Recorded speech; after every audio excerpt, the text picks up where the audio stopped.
Right, so when you need to change a needle, you want to take your frame off,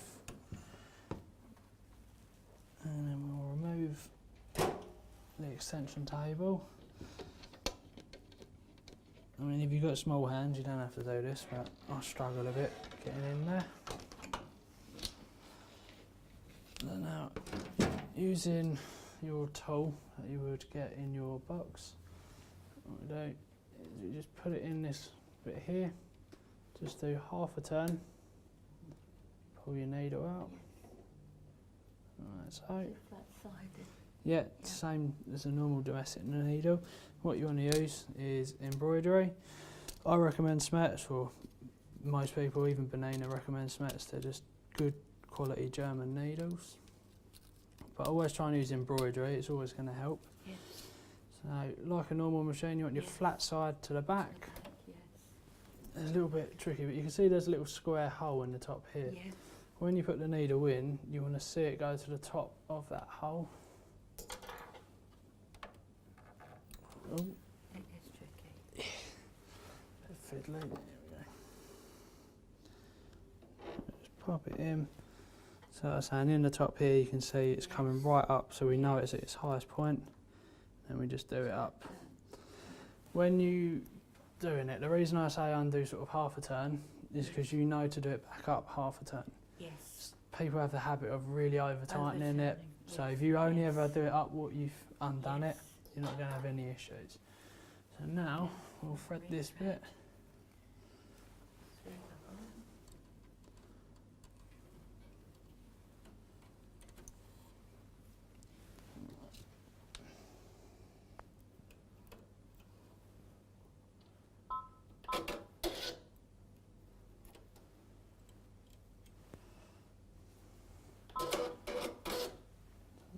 And what we'll do, I'll just chuck this on, save putting the table back on.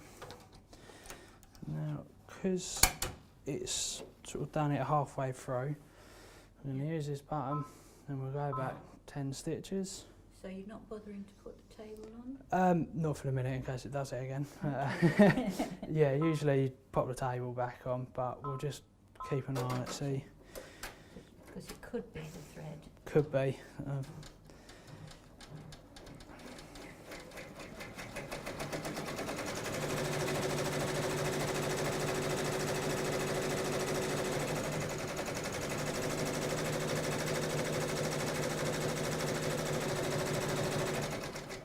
Does that sound better to you? It does a bit, not Not quite. Not quite.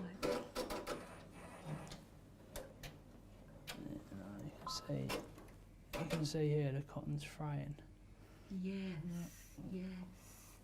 So you can see all up here, see how it's bunching up. Yes. Well, next thing to try is we just take a load of thread off. Yes. Now try it again. If not, I'll have to check the machine over for you.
We're still on a speed of 800.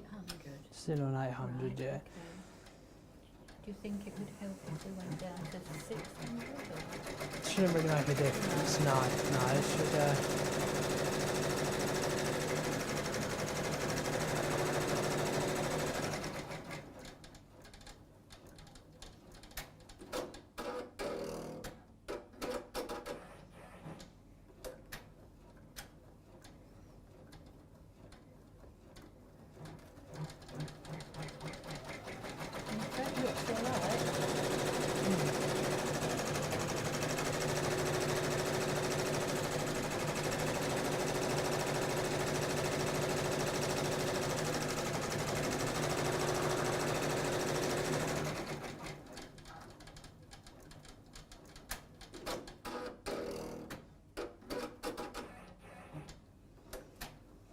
interesting is you've done it without the table. Yeah, you don't need the table. It's good for if you're doing like big bits of work because it'll save it sort of drooping down. It all sits on. But yeah, most of the time nobody uses the table.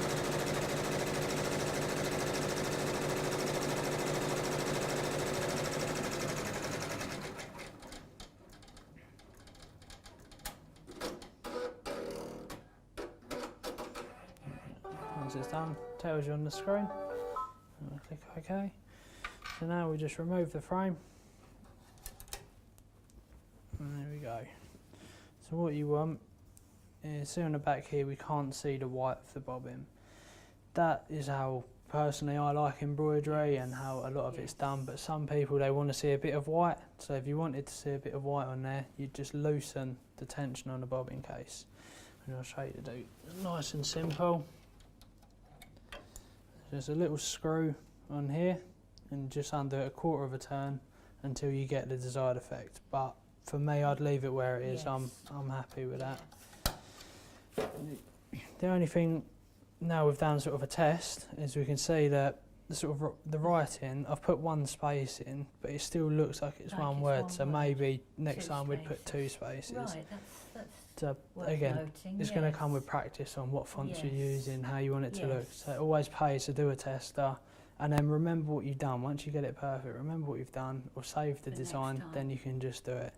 But it'll come with a bit of practice, especially as you're sort of doing it from scratch. You're not sort of copying an image or whatever. So it will come with a bit of practice. So you can see like on here, this is how you want it looking nice. perfect. And a little thing to check is if you hold it up to the light, you can see like the holes where it does the stitching. If the holes are too big and you can see too much light through it, go down a needle size. So generally you'd use a size 11, which is what's in there, but this fabric, for example, I know it's going to be fine. If the holes are a bit too big, like if it's a bit of a finer fabric, go down to a size 10 or even a size 8 if you're doing silk. If you're doing thick, obviously, then you're going to want to go up a bit. Again, it'll come with practice, so it's worth, once you get your fabric, do a test, have a look, try it with a different needle, see if it makes it better, Yes. and just have a little play with it. And then all you got to do is these little Trim. ends where it's cut it, you get your little embroidery scissors Yes. and just trim it off. Like Yes. that. And you just do that on all of them and it'll all look nice. Flat. So once it's all done, I'm going to drop it on the floor. To take the work out of the frame, literally loosen this, like that, and just pop it off. Now this is where there's a bit of a knack to it, because obviously you're not going to want The back all of end, this on. yes. A lot of people sit here and try and pull it slow, but you can disrupt the stitching so it won't look as good. So the best method is short and fast, just rip it like this and you'll get as much off as possible. Right, and then trim the rest. Yeah, and then these little bits you can sit there and kind of rip it out with tweezers. Yes. Once you put it through the wash, most of it's going to come off anyway. Right. So it's only like in the middle of the O's. A lot of customers leave it there Leave because it. you're not really Yes. going to notice, No. but these bits obviously hanging Of off, course. you're going to want to rip off. Yes. And that is it, that is Right. all it is. Let me have a look.